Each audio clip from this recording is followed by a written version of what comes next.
Cultural de América Indígena y doctora en Letras por la Universidad de Leiden de los Países Bajos. Investigador titular a tiempo completo en el Seminario de Lenguas Indígenas del Instituto de Investigaciones Filológicas desde 2004 y también es miembro del Sistema Nacional de Investigadores de México. Hoy tenemos su presentación, pasado y presente de la escritura en lenguas indígenas, el caso de Oaxaca, México. Vamos a tener su presentación 45 minutos. Sí. Luego vamos a tener un espacio de preguntas, comentarios y un receso de 15 minutos, después del cual tendremos nuestra segunda presentación. Gracias. ¿Sí? Okay. Gracias. No, yo voy a estar de pie. Sí, así. Te voy avisando. Sí, no se preocupe, tengo aquí el tiempo.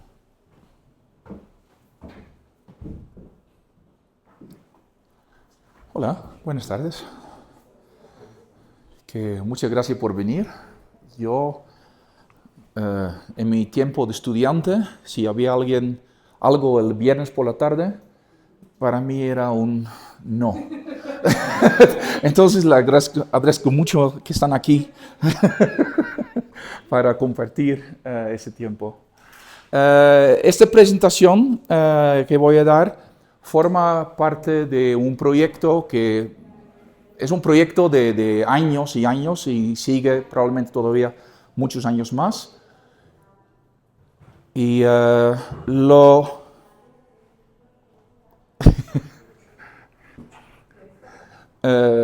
mucho de lo que hago y presento, muchos de esos datos, la información viene de mí, pero también algunas cosas vienen de dos colegas míos, Sebastian von Doesberg, otro holandés, y Michael Swanton, un americano, un gringo, que estudiamos todos juntos en la Universidad de Leiden, y ahora ellos trabajan y viven en Oaxaca. Yo vivo en la Ciudad de México, pero los tres estamos en el Instituto de Investigaciones Filológicas. Para empezar, hablo sobre Oaxaca. Oaxaca, no sé si saben dónde está. Puse un mapita ayer justo precisamente que a lo mejor ni siquiera saben dónde está Oaxaca. Que sí, yo puedo entender, no hay problema. Pero es en el sur de México entonces. Oaxaca es muy conocido por su diversidad cultural y lingüística, ¿no? Aquí vemos los 16 o 17, depende, Tacuate está incluido, sí, 17 lenguas indígenas que hablan allí, pero cuando decimos lenguas, por ejemplo, aquí el zapoteco está totalmente en azul, pero realmente son diferentes lenguas zapotecanas, ¿no? Las lenguas, la familia bueno, no es familia, las lenguas zapotecanas son tan distintas entre ellos como las lenguas romances, ¿sí? Entonces lo que hablan aquí en el valle es tan distinto a lo que hablan aquí en esta parte de la sierra como el francés del portugués, ¿sí? Entonces realmente cuando dicen, el zapoteco, ¿de qué estamos hablando? ¿No? Lo mismo pasa con mixteco, ¿no? Hay diferentes lenguas mixtecanas, ¿sí? Entonces es muy diversa y compleja, pero también muy interesante por lo mismo. Lo que ahora es el Estado, pero realmente es un área cultural un poquito más grande. Es una de las zonas donde inventaron la escritura. ¿Sí? Hay solamente 3 zonas en el mundo, ¿no? Y ese es uno de ellos, donde empezaron a escribir, son precisamente los zapotecos que empezaron a escribir, y tenía un sistema, como vemos aquí, ¿no? Silábico, glotográfico aquí, y este cambió después, muy cercano a la conquista, o sea, eso es más o menos el siglo XV, por allí. Ese sistema fue entonces en este momento, existía en todo lo que hoy en día es entonces Oaxaca. Este es mixteco concretamente, pero sabemos que también en los otros que hablan otras lenguas también utilizaban ese sistema. Con la llegada de los españoles, ese sistema siguió, pero de diferentes formas. No voy a hablar sobre esto. ¿Sí? Si quieren, pueden venir a la UNAM y yo doy clases sobre eso. Sí, es por lo menos un semestre vamos a necesitar para poder realmente entrar en este tema. Pero entonces no voy a hablar sobre esto y voy a hablar más sobre la escritura alfabética que llegó con la llegada de los españoles, ¿no? La referencia más temprano a una escritura alfabética lo tenemos de 1547, cuando en España llegó Gregorio Beteta y pidió permiso para publicar una cartilla para que los frailes pudieran aprender la lengua, en este caso zapoteco, ¿no? Y le dieron permiso de imprimir 1000 ejemplares de esta cartilla. Ningún ejemplar ha sobrevivido de estas cartillas, ni uno, ¿no? Pero es la primera referencia que tenemos. Quiere decir que en este momento ya entonces habían desarrollado una ortografía para escribir el zapoteco, ¿sí? Que es muy temprano, ¿no? O sea, la conquista, como ustedes supongo saben, ¿no? En 1521, la caída de Tenochtitlan, la entrada en Oaxaca fue más o menos 2 años después, 1523, ¿no? Entonces, 26 años después, ya había entonces una ortografía para el zapoteco, ¿sí? Pero no ha sobrevivido, y los primeros ejemplos que tenemos son en documentos como estos, ¿sí? Entonces es un documento que utiliza la pictografía que vimos hace rato en el Códice Mixtecos, ¿no? Esta parte va aquí abajo, ¿no? Pero como un documento muy largo, entonces lo dividí en 2 para que sea un poquito más grande, ¿no? Utiliza entonces esta pictografía para representar, aquí vemos un paisaje, ese es un territorio de un pueblo, ese es el pueblo, y aquí alrededor tenemos las mojoneras, ¿no? En glifos, ¿no? Y aquí tenemos los señores gobernantes de esta región.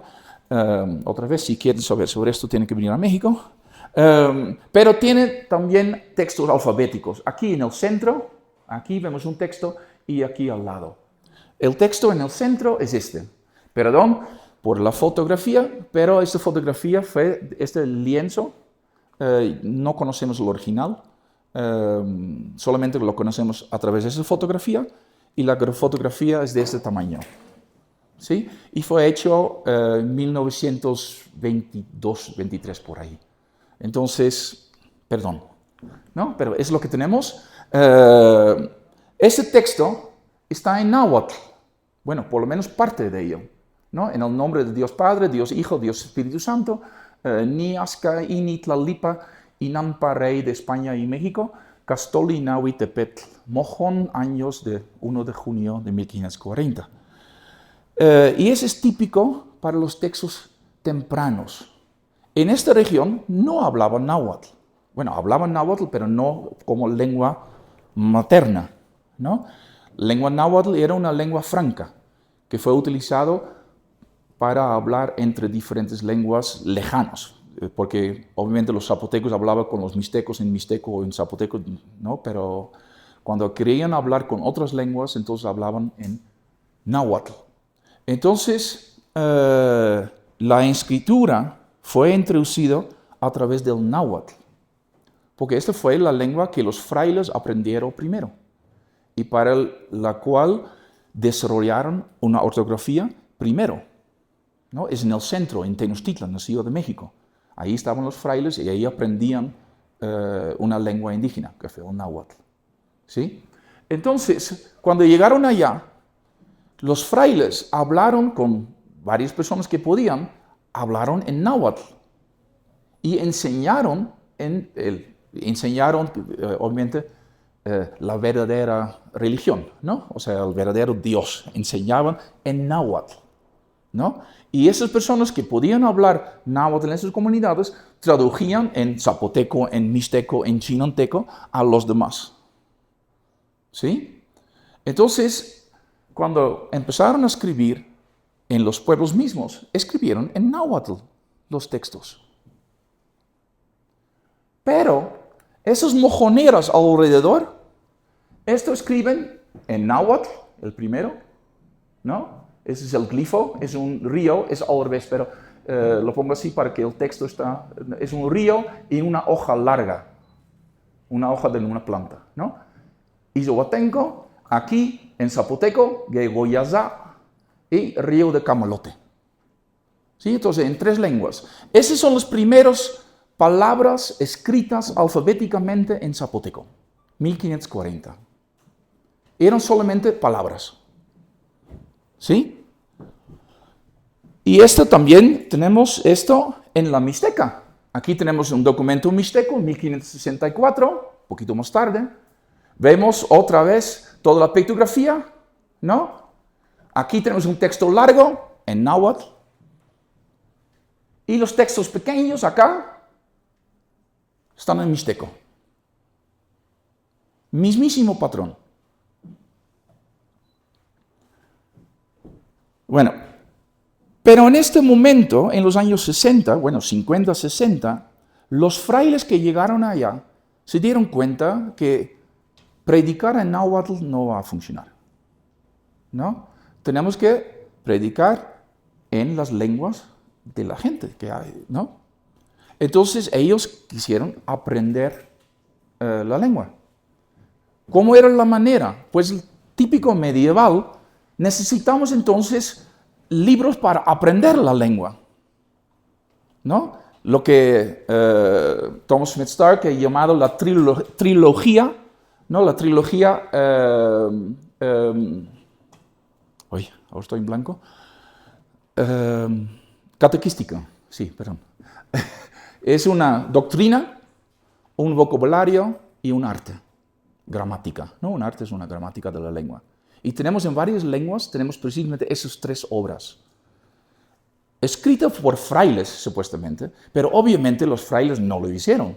O sea, no lo hicieron solo, por lo menos. Lo hicieron junto con varias personas que hablaban las lenguas, ¿no? Ejemplo de esto, por ejemplo, este texto, ¿no? Doctrina cristiana en lengua mixteca de Benito Hernández, 1567. Es un librote, o sea, es muchísimo. Totalmente escrito en mixteco. Monolingüe. ¿Sí? Monolingüe. Y el texto es precioso. Porque cuando hablas en lenguas indígenas y refieres a Dios, no simplemente puedes decir, ese Dios, no. Tiene que decir, ese Señor, el poderoso, el no sé. El fraile no tenía ni idea de eso. ¿Quién entonces escribía esos textos? Pues los indígenas, ¿no? Lo mismo en zapoteco.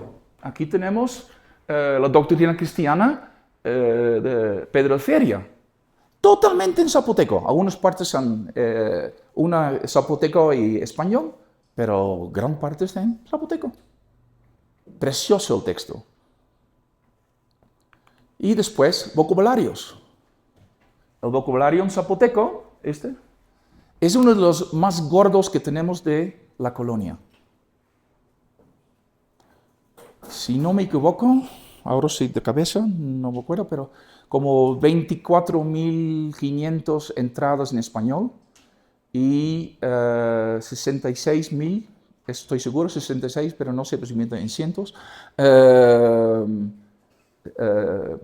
atestaciones en zapoteco. ¿Sí? 66.000, o sea, es un vocabulario grande. Entonces, estos formaron, junto con zapoteco hablantes, intelectuales zapotecos, ¿no? Estos intelectuales que estaban trabajando con los frailes utilizaron este conocimiento, como dijo Marta ayer también, ¿no? Utilizaron este conocimiento para profilarse dentro de su sociedad, pero también para enseñar a lo demás de la comunidad. Y empezaron a escribir en su propia lengua documentos administrativos. En la Nueva España, las lenguas indígenas eran aceptadas como cualquier lengua, como era normal en el imperio español. Entonces, ellos hablaban zapoteco, escribieron en zapoteco y hicieron todo en zapoteco o en mixteco. ¿Sí? Entonces, presentaron documentos ante la audiencia y allí entonces el juez tenía que buscar un traductor, un intérprete. Era su obligación. Por eso tenemos cientos y cientos y cientos de documentos en lenguas indígenas en los archivos. Y muchos de ellos con una traducción contemporánea. Porque el juez obviamente no entendía nada de esas lenguas. ¿Sí? Desde los años 60 del siglo XVI tenemos documentos escritos en lenguas indígenas. Y de esta tradición escritural podemos decir que era una escritura comunitaria. Todos los pueblos tenían sus escribanos.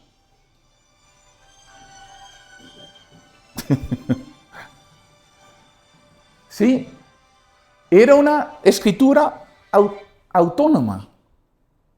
Ellos mismos escribieron, ellos mismos decidieron qué escribir.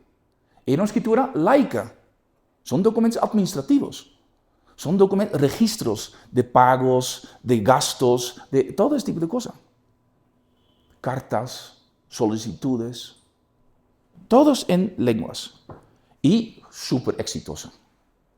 Porque tenemos cientos y cientos de documentos. Todavía hasta hoy en día. Quiere decir, si tenemos hoy en día cientos y cientos de documentos, quiere decir que en su tiempo había un sinfín de documentos.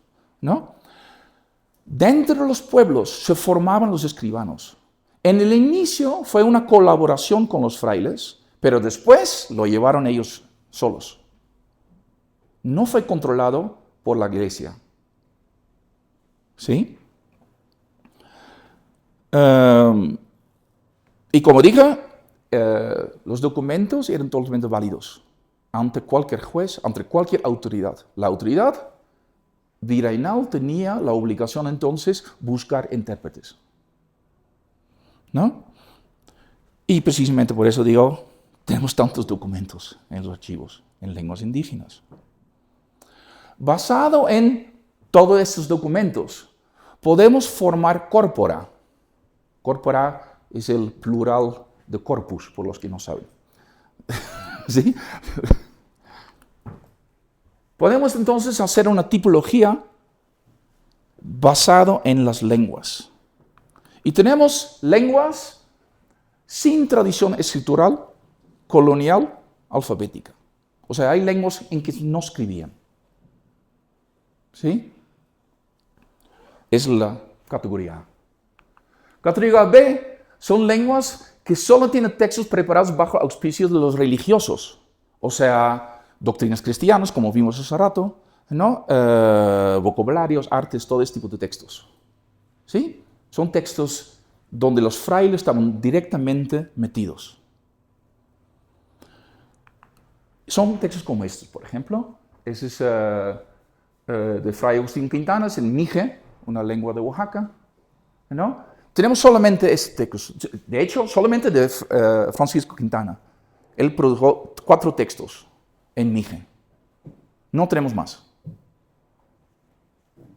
Curiosamente, cuando escribieron en los pueblos en una lengua indígena, escribieron en náhuatl, que en el siglo XVI no era tan extraño. Pero ellos escribieron todavía en náhuatl en el siglo XVIII. El último documento, de la región Mije, en una lengua indígena, es en náhuatl de 1795. No tengo ni idea cómo mantuvieron la tradición de escribir en náhuatl, en una región donde no hablan náhuatl. ¿No? ¿Y por qué no escribieron en español? No escribieron en náhuatl. Muy curioso. ¿No? Y cuando pregunto a lingüistas cómo es posible, tampoco tienen ni idea. Es muy, muy extraño. ¿No? O esto, por ejemplo, eso es en chinanteco, libro de sermones. En chinanteco tenemos muy pocos textos, unos, si no me equivoco, como 20 más o menos, y todos son manuscritos, pero son textos religiosos, como en este caso sermones, ¿no? Pero hay varios de este tipo de textos en chinanteco. Chinanteco es una lengua lo considero muy difícil por sus tonos, no tiene muchos tonos. Ok, entonces esas son las primeras dos categorías. La tercera categoría son todos de arriba, más otros textos de géneros europeos, testamentos, cartas de venta, solicitudes, todo este tipo de cosas. O sea, textos administrativos. ¿Sí? Hemos visto algunos de estos, ¿no? Hace rato en zapoteco y en mixteco, ¿no? Tenemos de esos muchísimos. Y la cuarta son lenguas con textos preparados bajo auspicios de religiosos, otros textos de géneros europeos y textos de géneros no europeos. ¿Sí? Y estos son, por ejemplo, libros mánticos, libros de adivinación. Obviamente, los frailes no sabían de esto, ¿no? Títulos primordiales, trasvases de documentos pictográficos. Tenemos dos textos que tenemos, bueno, no tenemos el original, pero tenemos otros relatos pictográficos, o sea, documentos prehispánicos, contando la historia de los señores prehispánicos, y tenemos un texto en mixteco que cuenta parte de esta historia, pero en mixteco. Entonces parece que están como una lectura de un documento pictográfico, pero ahora alfabéticamente. Es una maravilla. Pero tenemos también, en mixteco, lo tenemos aquí. Sí, ¿no? Ese es parte de la Biblia, traducido a mixteco. Totalmente ilegal. No se podía traducir la Biblia. No era permitido. Y ustedes pueden imaginar por qué, ¿no? Porque ¿qué entendía un señor en un pueblo en la Mixteca, fuera de mano de Dios, ¿no? Hablando sobre la Trinidad, por ejemplo? ¿Cómo entendía ese señor esto? Pues ahí la iglesia quería control. Pues aquí no, mira, tenemos el texto aquí. Fabuloso, ¿no? Y dice cosas raras. Lamentablemente no ha sido traducido enteramente, pero precisamente Michael Swanton, que estaba en el inicio en esta foto aquí a este lado, él trabaja en mixteco y ha traducido partes de esto. Es maravilloso, en todos los sentidos de la palabra.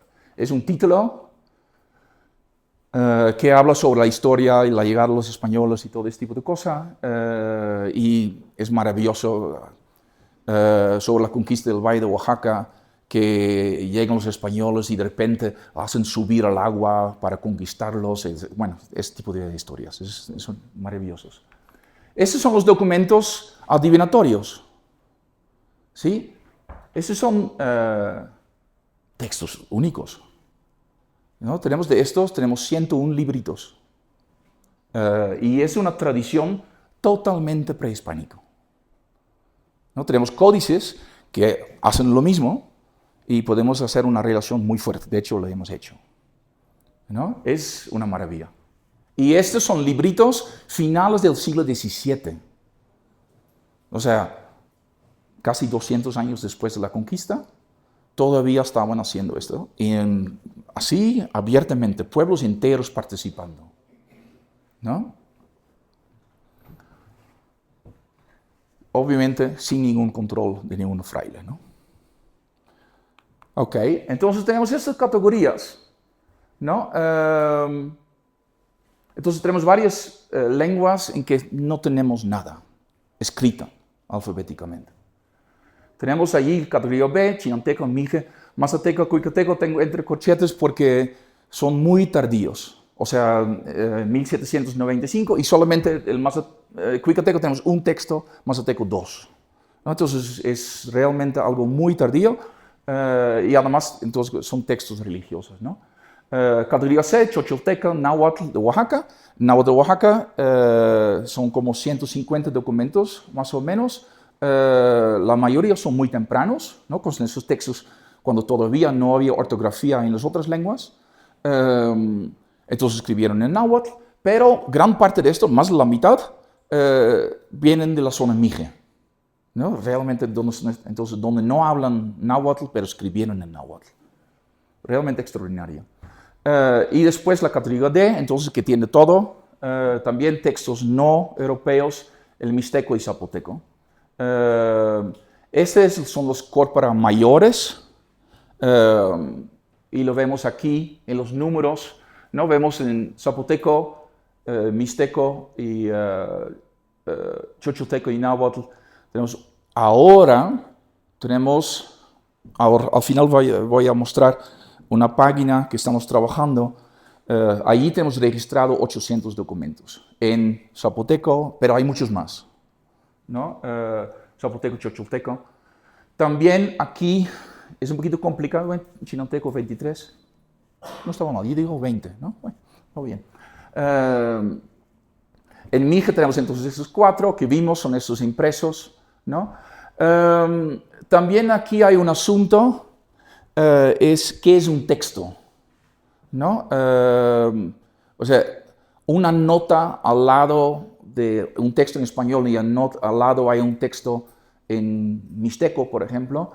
Ese llamamos un texto o no.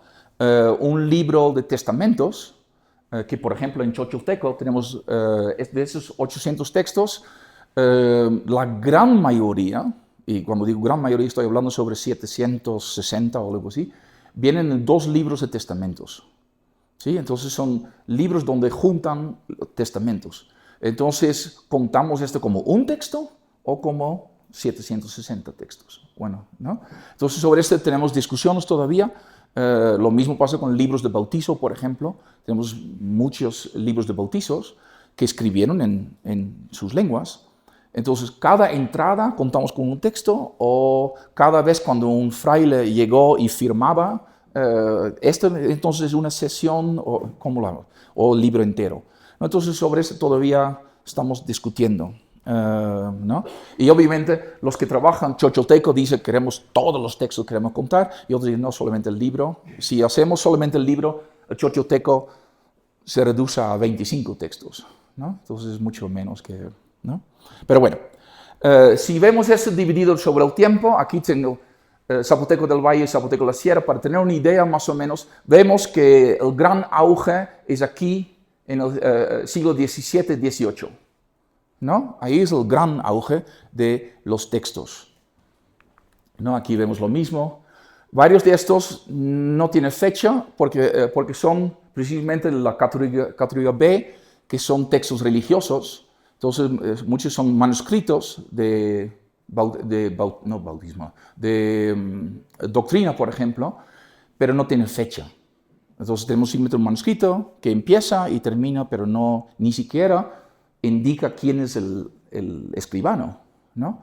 Entonces, pero la mano dice, bueno, es siglo XVIII, ¿no? Entonces, por eso tenemos estas indicaciones un poquito vagos. Aquí vemos también mazateco, cuicateco, muy tardíos, ¿no? Entonces, vemos que escribir en lenguas indígenas fue un éxito durante todo este periodo. Cientos y cientos y cientos de textos. Y si vamos a hablar sobre náhuatl y sobre otomí y sobre maya yucateco, estamos hablando sobre miles de documentos, ¿no? En náhuatl, ni siquiera el proyecto que tenemos, voy a presentar parte de esto ahora, si hacemos eso con náhuatl es casi imposible, porque son tantos documentos. O sea, que es realmente...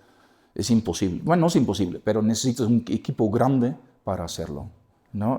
Registrar todos los documentos en lengua indígena, en náhuatl, Bueno, ¿no?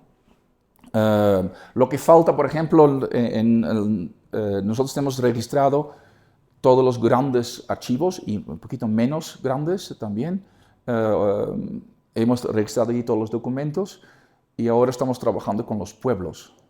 Y cuando digo pueblos, en Oaxaca hay más que 500 municipios, ¿no? Solamente en el estado de Oaxaca. Entonces, ir a todos esos pueblos es mucho trabajo, ¿no? Y en muchos pueblos no están como, ¿ustedes quieren ver nuestro archivo? Aquí está, ¿no? No, muchas veces tienen que ganar un poquito de confianza y todo esto, ¿no? Entonces, es trabajo. Vemos aquí que termina en el siglo XIX, ¿no? Y ese tiene que ver con algo muy particular, que es el final de la escritura, llegó con la independencia mexicana.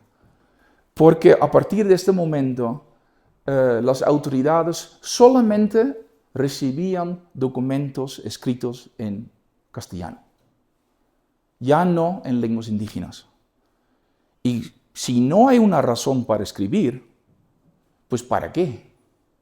Entonces los pueblos dejaron de escribir en sus lenguas. ¿Sí?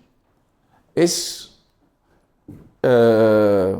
poquito contrario a lo que mucha gente piensa, ¿no? Porque siempre es como la colonia fue fatal para las lenguas indígenas y todo esto, ¿no?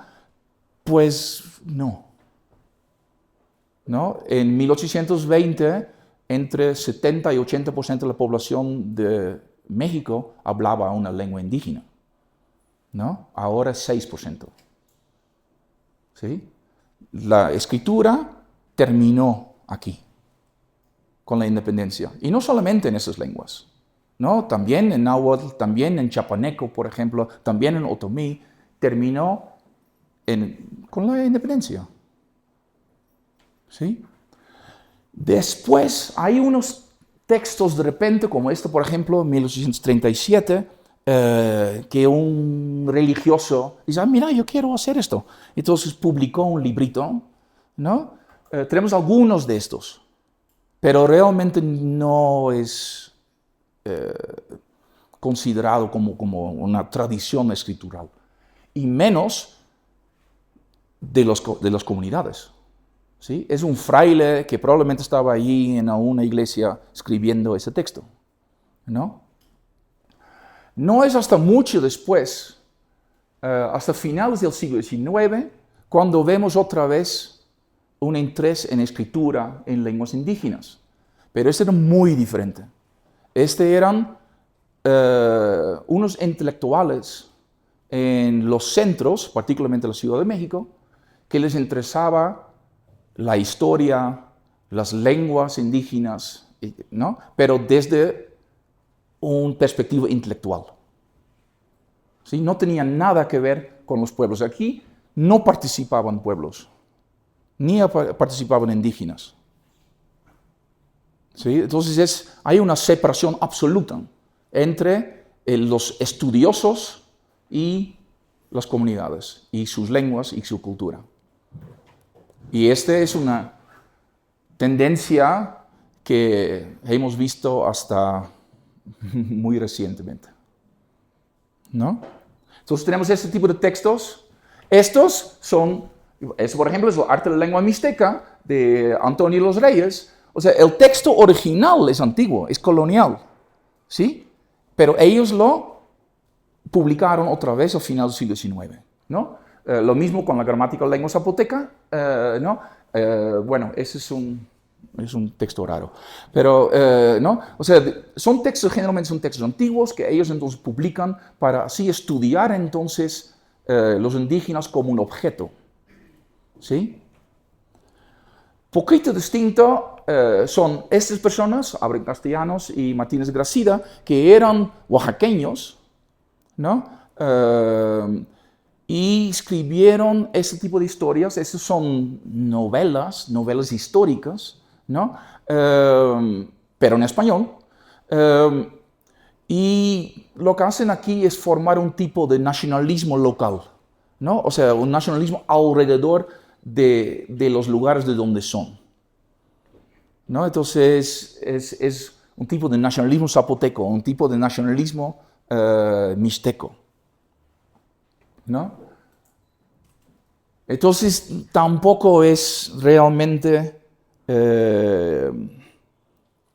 algo escrito en lenguas indígenas. Obviamente utilizan ciertas palabras, ciertos términos, pero por ejemplo en esta historia del rey Cosíhueza, Martínez García habla ahí sobre un señor muy importante que lo llaman Alarí.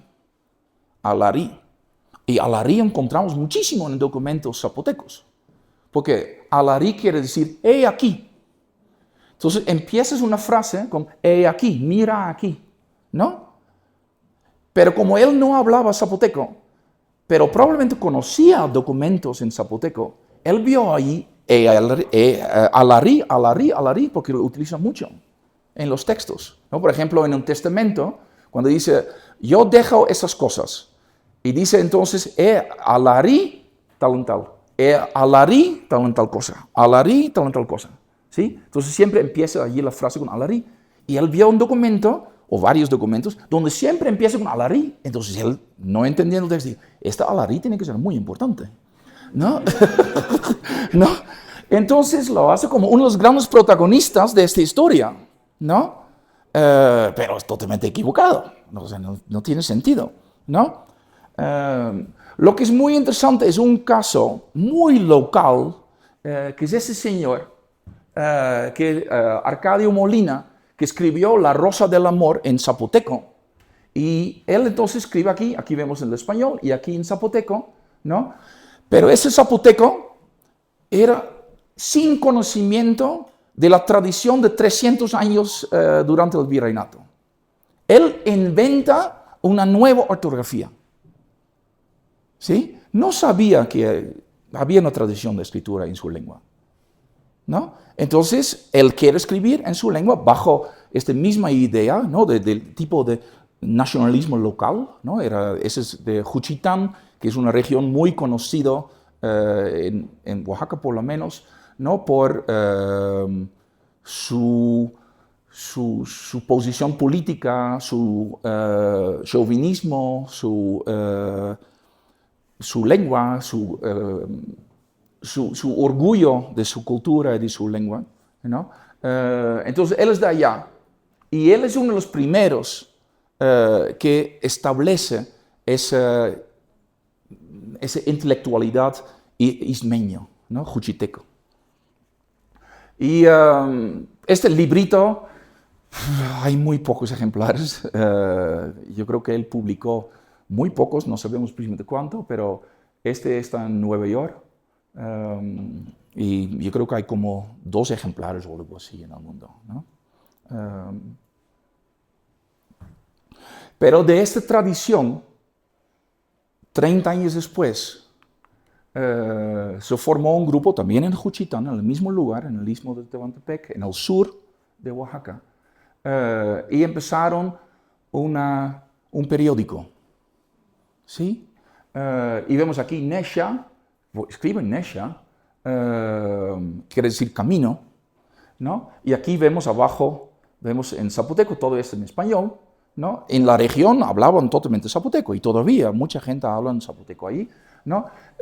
Y entonces aquí escriben entonces en zapoteco, muchas veces es difícil, tiene que leerlo en voz alta para entender lo que están diciendo, porque están literalmente inventando una ortografía, ¿no? Entonces, ¿cómo se escucha? Pero utilizando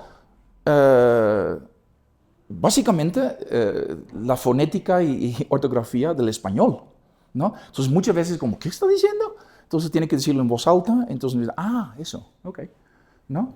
Y después cambiaron el nombre, de hecho, a Neza, porque Nesha realmente es muy extraño, porque se dice Neza, todavía hoy en día es Neza, ¿no? Entonces, ese fue realmente un periódico importante durante la segunda mitad de los años 30, ¿no? Y sí, es un punto importante en la escritura zapoteca, por lo menos. Después vemos diferentes producciones, diferentes publicaciones en lenguas. Ahora estoy enfocando en zapoteco porque esa es mi área, que yo conozco muy bien, ¿no? Pero son proyectos individuales, o sea, no hay conexión entre ellos, ¿no? Entonces, vemos precisamente cada uno escribe como quiere, ¿no? Que está bien, yo no estoy criticando eso, no me entiendan mal, ¿no? Pero no, ese tipo de textos, esos son casi foldercitos de 8 o 10 páginas, ¿no? Sobre palabras en números, ¿no? Todo ese tipo de cosas, ¿no? Y esto realmente es una realidad hasta hoy. Pequeñas publicaciones que de repente un maestro en un pueblo no sé qué publica un librito, ¿no? Y tiene una distribución muy pequeña, obviamente, ¿no? Pero sí son este tipo de importantes iniciativas, ¿no? Y lo que hemos visto en los últimos años es una explosión realmente en las redes sociales, ¿no? Redes sociales, WhatsApp es otro, los zapotecos escribiendo en su propia lengua, ¿no? Muy interesante, sin ningún control ninguno, ¿no? Que es más interesante todavía, ¿no? Pero muchísimo. Quiero también mencionar, este es bueno, todos los días, o sea, ¿no? Pero son como textos pequeños, obviamente, porque así son, ¿no? Pero es muy vivo y muy interesante esta tradición, si quiere llamarlo así. Quiero también mencionar un asunto que muchas veces cuando doy charlas dicen, no, pero, no, hay esto, hay la ley reconociendo los derechos lingüísticos de los pueblos indígenas. En 2003, ¿no? Pasaron una ley que reconozca las lenguas indígenas como lenguas nacionales, de hecho lo son, ¿no? Tenemos, creo que 64 lenguas nacionales indígenas y el español es otra lengua nacional. Obviamente la lengua española o castellana es la lengua oficial, ¿no? Pero esas son lenguas nacionales. Esa misma ley garantiza el derecho a la jurisdicción en lenguas indígenas. O sea, desde 1821, cuando dijeron no aceptamos textos en lenguas indígenas, ¿no? Desde 2003, pueblos pueden meter documentos en su propia lengua. Y cuando están ante un juez, pueden exigir un traductor. ¿Sí? O sea, han tardado un poquito, pero... ¿no? Y al final también garantiza el acceso a la educación obligatoria bilingüe e intercultural. Bueno, esa es la ley. En la práctica vemos casi nada de esto. ¿Sí?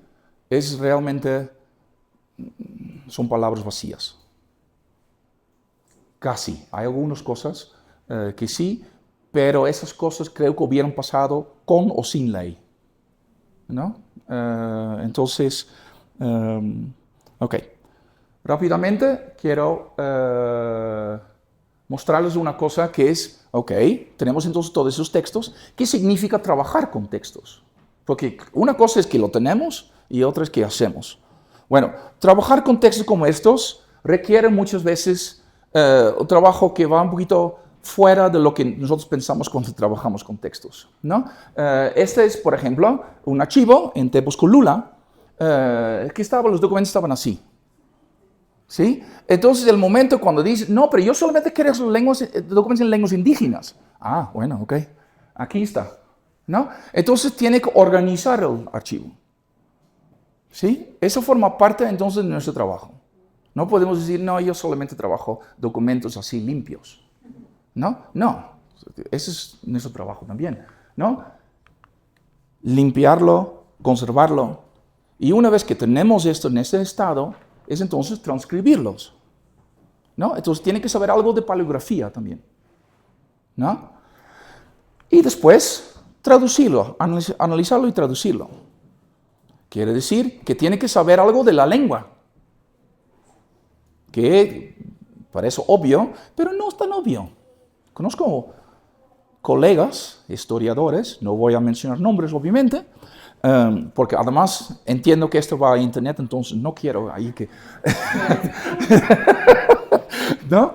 Que trabajan pueblos indígenas en México y no saben nada de la lengua, curiosamente, ¿no?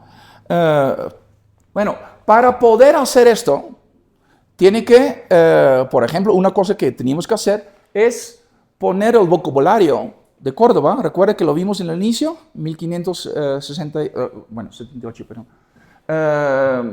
Que tiene sus 29.000 entradas en español, teníamos que entonces poner en internet. Quiere decir copiarlo a mano, analizarlo todo, y se puede buscarlo y puede consultarlo en español zapoteco y zapoteco español.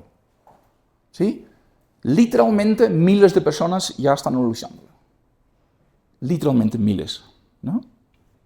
Entonces, esa es una página importante para nuestro análisis de textos, pero también para hablantes que pueden consultar allí la relación del zapoteco antiguo con su zapoteco moderno, ¿no?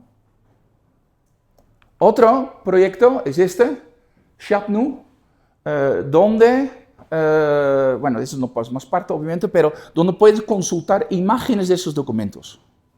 Tú puedes ir ahí a esta página y ahí puedes buscar, yo quiero zapoteco de la Sierra Norte, del siglo XVI. Entonces encuentra todo y puedes ver los documentos. Estamos trabajando ahora en esta parte para que se pueda transcribir en zapoteco. Yo tengo casi todos los textos transcritos, entonces nomás ponerlo, pero estamos en esto. Entonces, de allí los números que vimos hace rato son los documentos que tenemos aquí en esta página, ¿no? Pero también cuando trabajas con los textos, muchas veces los documentos tratan de tierras, ¿no? Precisamente porque son documentos que fueron utilizados en juicios y todo esto. Entonces, testamentos, el padre o madre deja tierras a sus hijos. Entonces hay registros de esto, ¿no? O cuando hay pleitos, muchas veces sobre tierras. Entonces muchas veces refieren a tierras, como podemos ver aquí, ¿no?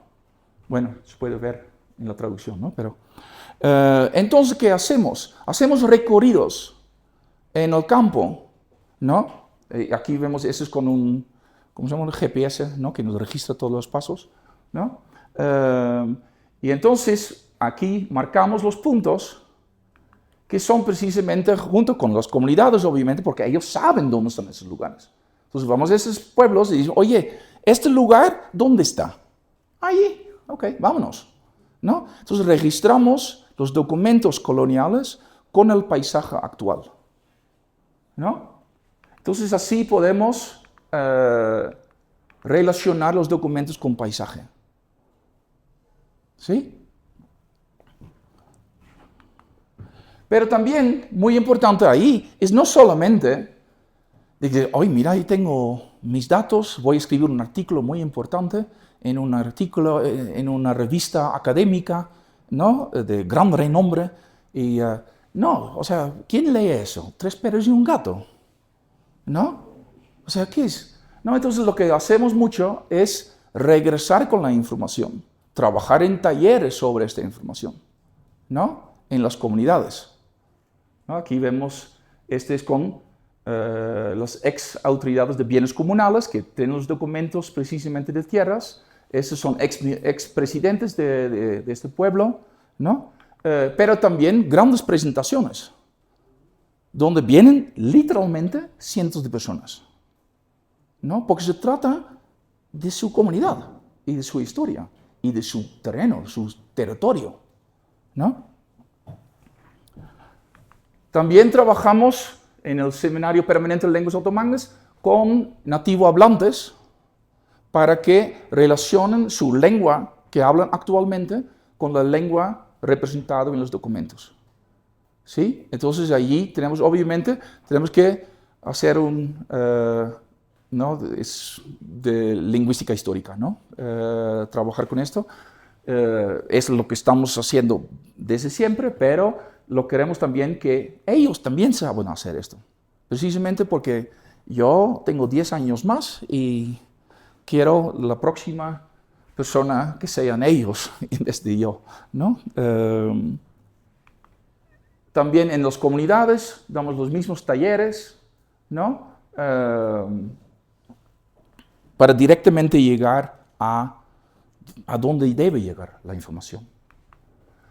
Tenemos también mucho activismo en lenguas indígenas. Por ejemplo, dar ese tipo de computadores en comunidades donde no hay conexión muchas veces, pero tenemos un sistema donde pueden bajar miles de páginas de internet, lo ponen en la computadora y lo tienen ahí, aunque no hay internet ahí. Entonces cada X meses lo van renovando esas páginas para que puedan utilizarlo, y esas páginas obviamente son muchos utilizadas precisamente para el estudio de su propia lengua, ¿no? Colaboraciones con organizaciones jurídicas. Recuerda, en la ley de 2003, las lenguas indígenas entonces tienen legitimidad ante la ley, pero los jueces no le gustan. Entonces necesitamos trabajar con abogados de comunidades indígenas precisamente para promover que sí sea aceptado, ¿no? Y el último, una cosa que pocas veces pensamos también cuando empezamos a trabajar con este tipo de cosas, que en algún momento tenemos que meternos en esto, es es una casa de subasta en México que venden muchas veces documentos en lenguas indígenas. Muchas veces extraídos de sus comunidades, ¿no? Entonces, estamos controlando estas casas de subasta para denunciar cuando es posible, ¿no? Este es el caso de una casa subasta en México. Hemos logrado muchas veces que regresan documentos. Si no es posible, varias veces hemos podido comprar documentos y regresar a la comunidad, ¿no? Cosas como esto, pero también al extranjero, ¿no? Hace no tanto tiempo hemos denunciado varias casas de subasta en Estados Unidos que estaban vendiendo documentos que venían directamente de México y podemos demostrarlo. Entonces en este momento han regresado esos documentos, ¿no? Todo esto forma parte de un trabajo de asegurar que esos documentos quedan en México o regresen a México y se puede estudiar, pueden tener acceso a esos documentos. Y no solamente acceso en imagen, pero también acceso a través de un conocimiento de esos documentos, para que puedan leerlo, pueden trabajar con ellos, ¿no? Pues eso es todo. Muchas gracias.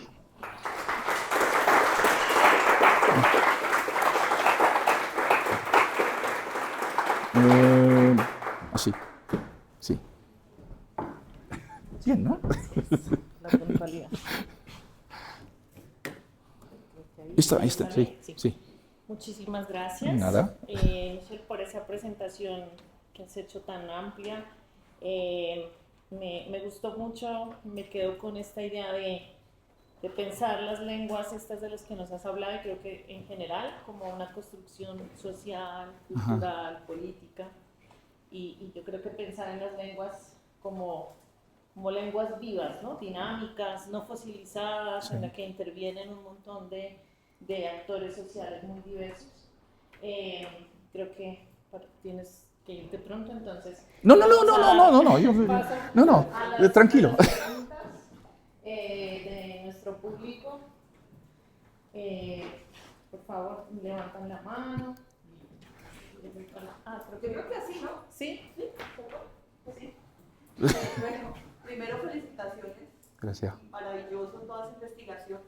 A mí me surge una duda. Por ejemplo, Juan Carlos Estensoro, para el caso del Virreinato del Perú, dice para el caso de los sermones que se va a prohibir inicialmente el uso de lengua nativa, porque además la van a considerar demoníaca, Entonces no va a ser sino hasta el tercer concilio limense que empiezan a flexibilizar la norma Ajá. y permiten oralmente que haya un sacerdote dando sermón en español y otro en lengua indígena para poder hacer el proceso de conversión. Pero eso después de que se superan los procesos de evangelización, pues ya no vuelven a usar más. Ajá. ¿Hay algún tipo de documentación para el caso mexicano que diga si alguno de los sacerdotes, si hubo algún concilio o algo que flexibilizara la norma para el caso mexicano? ¿O esto era muy resguardado y no se sabía que estaban haciendo este tipo de traducciones incluso hasta tan tardías? Bueno, esa traducción que vimos de la Biblia, por ejemplo, esa no. Sí, ¿No? No, pero yo no sé precisamente por qué hay esa diferencia entre la Nueva España y Perú. No tengo ni idea, porque en México claramente desde el inicio era como, ok, aquí es en lenguas indígenas, porque en español no funciona. Intentaron varias veces, ¿no? O sea, la corona varias veces dijo, a partir de ahora el español es la lengua oficial que tiene que enseñar a todos los indígenas, bla, bla, bla, bla, bla, bla, y después, no. Porque no funcionaba. Simplemente no funcionaba, ¿no? Pero se esperaría que en Perú tampoco, ¿no? Porque son más o menos las mismas condiciones, la misma cantidad de gente, ¿no? O sea, mismas instancias de una comunidad. Por ejemplo, en muchas regiones de aquí, los frailes estaban como, oye, ¿sabes qué? No llegamos a nuestra visita al otro pueblo porque está lloviendo y el río hace imposible cruzar el río, entonces no llegamos. Y muchos pueblos no vieron un fraile, pero en el siglo XVIII, ¿eh? O sea, no estoy hablando sobre el siglo XVI, no, en el siglo XVIII no vieron un fraile ni en 3 meses, ¿no? Entonces puedes imaginar lo que pasó ahí, ¿no? Entonces realmente siempre intentaron diferentes momentos, pero nunca lograron. ¿No? Y de hecho, muchas veces frailes y sacerdotes los quitaron su lugar, su sitio, su oficio, porque no hablaban la lengua. Dijeron, no, esto no funciona, no habla. Entonces necesita un intérprete. Entonces quítalo de ahí, ¿no? Entonces, muy distinto a lo que pasó en Perú, ¿no? Y no tengo ni idea por qué. Ni idea. El resultado es que aquí escribieron muchos documentos y en Perú tenemos unos cuantos, ¿no? Y es lamentable, pero no tengo explicación. No tengo explicación y tampoco es como... Yo siento que en México, bueno, en la Nueva España, se adaptaron continuamente los frailes y los indígenas y era como, ok, ¿qué hacemos ahora? ¿No? Porque de repente había un fraile que era mucho más, ¿no? Que no, aquí ya se habla en castellano. Y ya lo ignoraron simplemente. O sea, ¿no? Y hay un caso también que es muy curioso, que había uno de estos, un fraile que era muy, muy recto, y después se queja. Tenemos las cartas de él, ¿no? Quejando sobre su vida y dice que porque la gente del pueblo en la noche hacían muchos ruidos de jaguares y no sé cuánto, ¿no? Y él estaba molesto con eso, entonces pidió que le llevaran a otro sitio, porque estaba molesto con eso.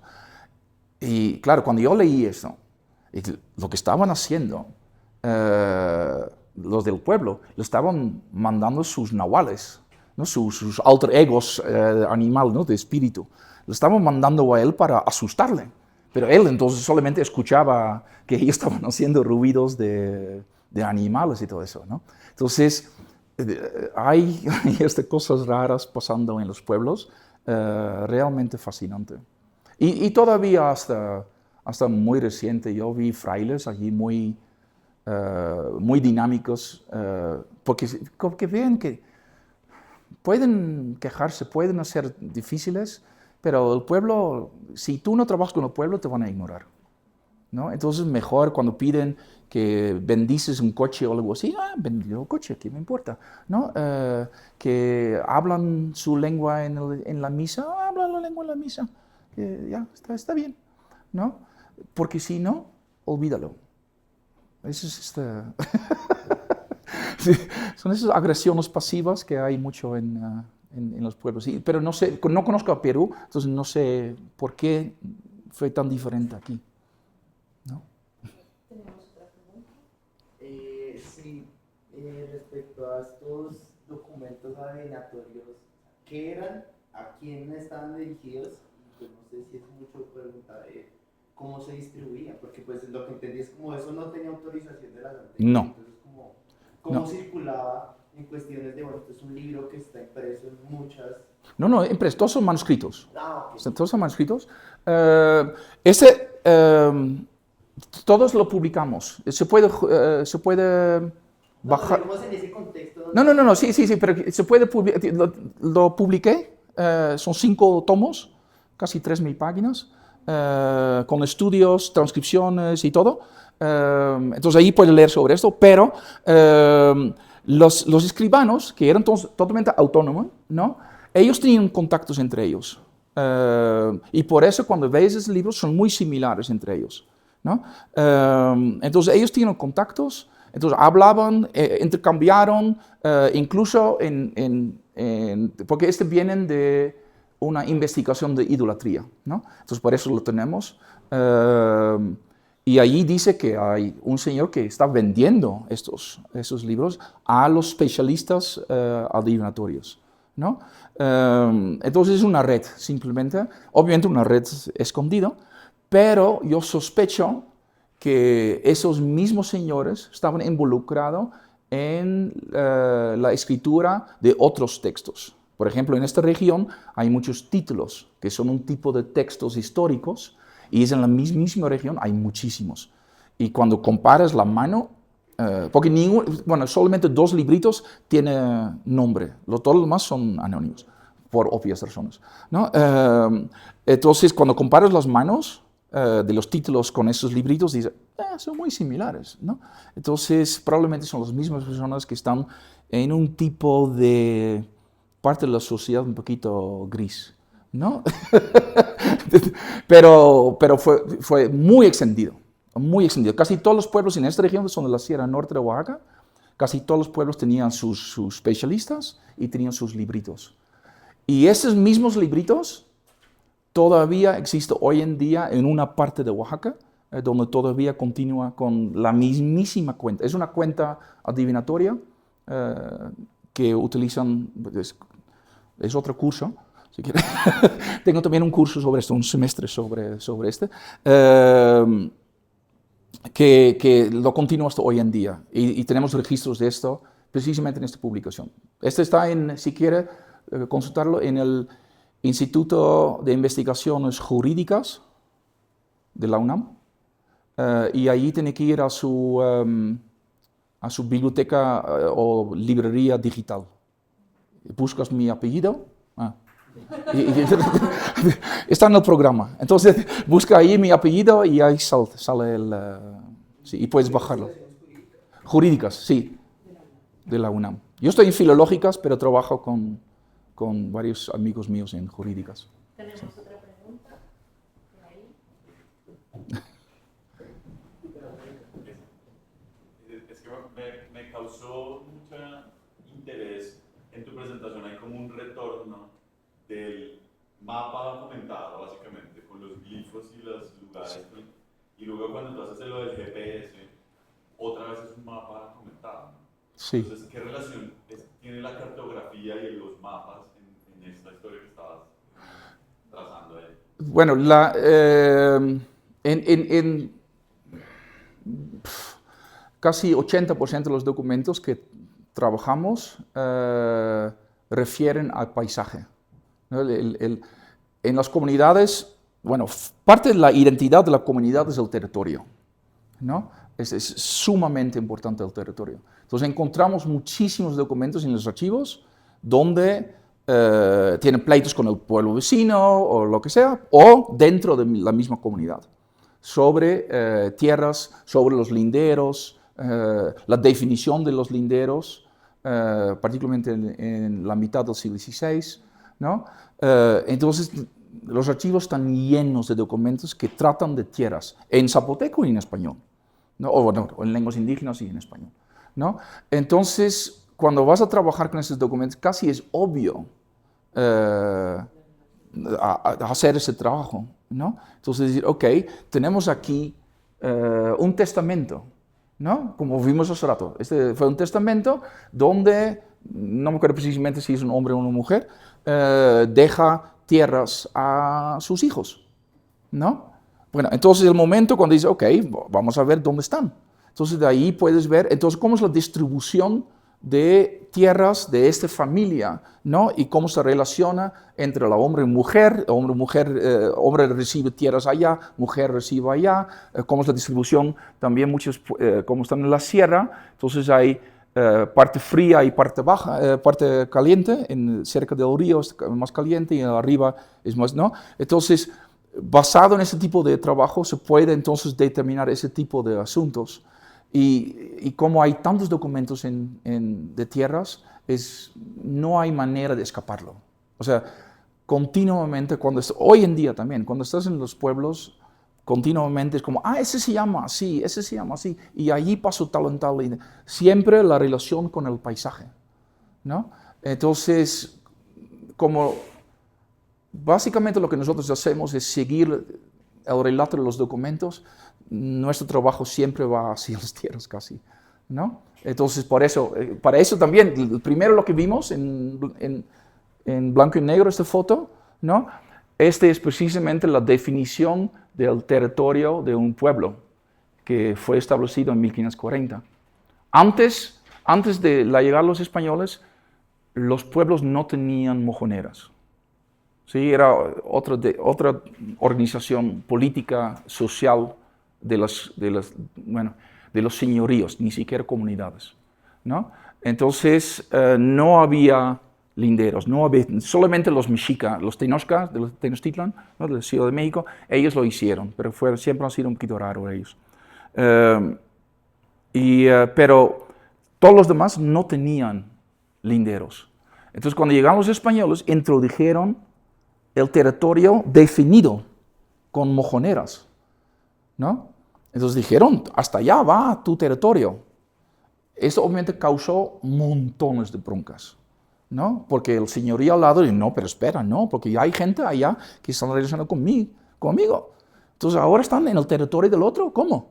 Entonces tenemos montones de documentos a partir de 1550, primero definir territorio y después pleitos sobre la definición del territorio. Y esto sigue hasta hoy en día. O sea, todavía hay pueblos que ahora de repente un rancho quiere dividirse de su cabecera, ¿no? Y cuando vas a seguirlo históricamente, resulta que no formaba parte de ese señorío desde el siglo XVI, ¿no? Y finalmente logran ahora de separarse. O sea, es un tema, la historia de las tierras, territorio y el paisaje es sumamente importante en la historia de los pueblos indígenas en México, ¿no? Y por eso regresa continuamente, ¿sí? Y claro, cuando vas con un GPS simplemente queda entonces la misma línea que vemos en los mapas, ¿no? Pero también mapas, no sabe cuántos mapas hay, o sea, que es realmente montones, ¿no? Sí.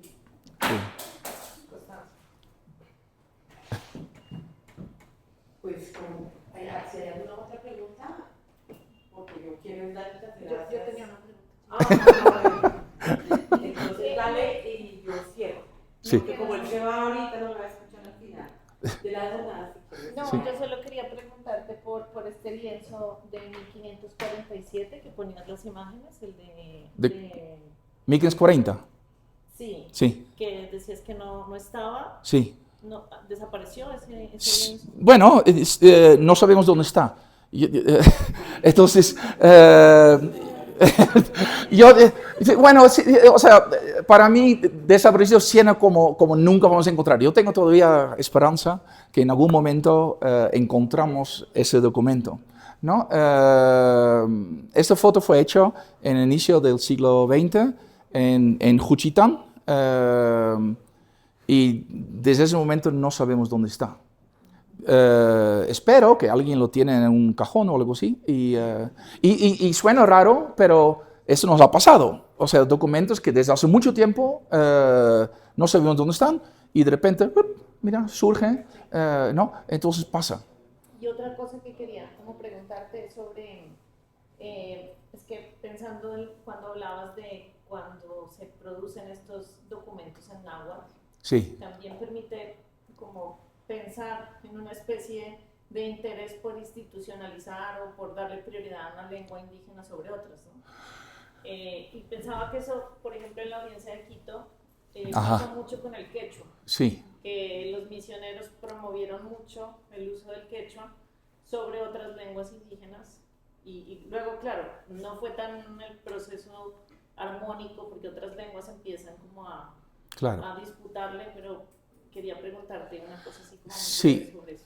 Bueno, aquí entonces lo que tenemos es, en el inicio lo utilizaron, ¿no? Los frailes lo utilizaron para poder comunicar y para poder intentar convertir a los pueblos de Oaxaca, por lo menos. Bueno, también en otras regiones.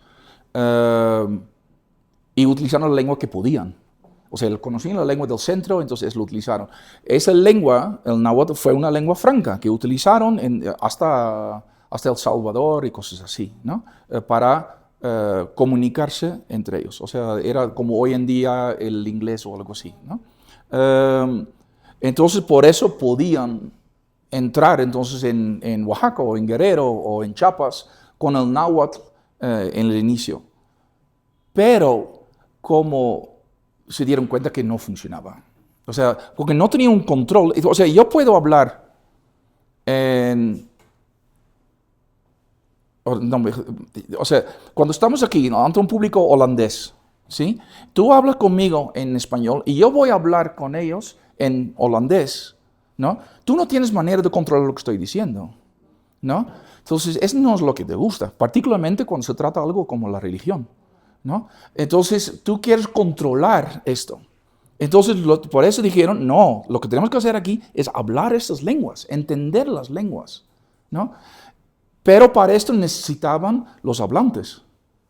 Y esos hablantes dijeron, así es la cosa, pero ahora nosotros vamos a usarlo, ¿no? Entonces, ahí empezaron ellos a escribir y obviamente ganar pleitos en sus propias lenguas, porque, ¿no?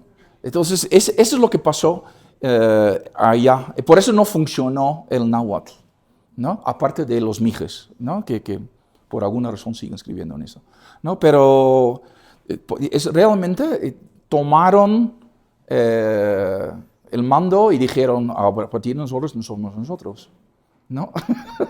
Entonces, pero no sé por qué no aquí, en el sur, en América del Sur. No sé por qué no. Eso no sé. Eso lo deja a ustedes. Gracias. Yo quiero darle las gracias al profesor Michel por su maravillosa presentación. Gracias. Y también como subrayar eso que nos mostraste al final, que es muy importante para el momento coyuntural del Museo Colonial. Estamos trabajando actualmente en clave colonial y es pensar la investigación histórica no solamente para el grupo de especialistas y para que este conocimiento se quede en los archivos y en estas reuniones de los estudiosos y en los libros que publicamos para que lo lean. ¿Cómo era? ¿4 perros y un gato o 3 gatos y un gato? Sí. Sino que ese conocimiento vuelva a las comunidades. Sí. Eso me parece ejemplar.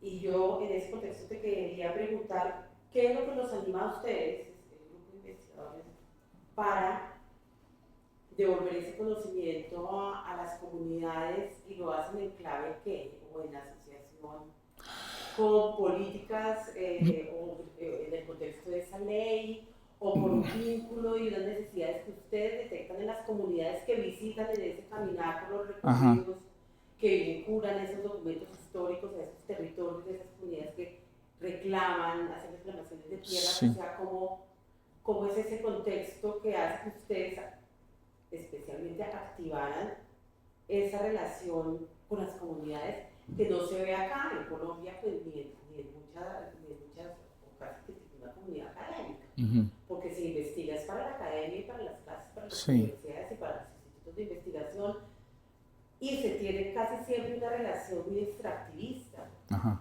¿no? Casi como la minería de ir al territorio, sacar la información, producir el libro, el documento, vanagloriarme en las publicaciones, en redes, en el círculo intelectual y académico, y no se devuelve el conocimiento a las comunidades. Entonces, eso lo quiero resaltar porque me parece realmente maravilloso y ejemplar para el trabajo que queremos como empezar a hacer aquí desde Bueno, creo que ayer tuvimos un buen ejemplo de eso también, ¿no? Creo que fue precisamente... el lanzamiento del libro y el Sí, trabajo sí. acá fue, pero Yo, mira,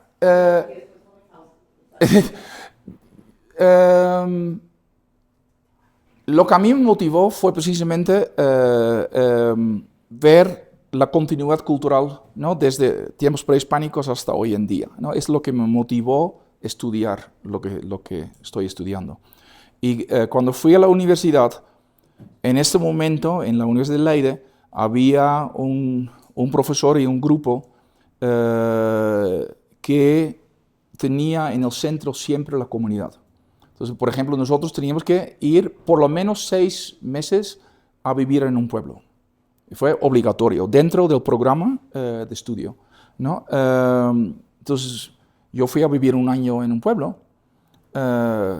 Entonces, cuando vives en un pueblo, es obvio que tienes contacto, ¿no? Y haces amigos y entonces sus intereses son tus intereses, ¿no? Entonces es casi, no casi, es obvio que lo que tú haces regresas a esto porque forma parte de la misma investigación, de la misma experiencia, ¿no? Y ese es precisamente con Sebastián que mostré al inicio y Michael, es precisamente lo mismo, o sea, viene del mismo lado, ¿no? Entonces, esa parte siempre ha sido obvio. Y en Oaxaca, donde la presencia de los pueblos indígenas es muy clara, ¿no? Es que realmente, sí, la mayoría de la gente son indígenas allá. Entonces, y si no hablan una lengua ahora, cuando pregunta, ¿y tu padre? Sí, mi padre sí hablaba, ¿no? O sea, es así. Entonces, esos, y perdón, que se vea muy mal, ¿verdad? No se debe tener un escritorio tan lleno. Pero, entonces, realmente es algo que para mí, por lo menos, es algo que no se puede evitar. Es un continuo simplemente de lo que hago y me gusta ir a los pueblos, me gusta trabajar con ellos que también les interesa, porque hay también gente en pueblos que no les interesa nada, ¿no? Entonces tampoco, allí no puedes hacer nada, ¿no? Pero sí, es un interés compartido y cuando es así, tú escuchas también, oye, ¿pero qué quieres tú? ¿No? O sea, porque yo tengo un interés, pero puede ser el interés totalmente distinto a otra persona, ¿no? Entonces, allí buscas maneras de colaboración, ¿no? Entonces, sí, para mí es obvio y lógico, ¿no? Y la única manera en que puedes trabajar realmente, ¿no? Gracias.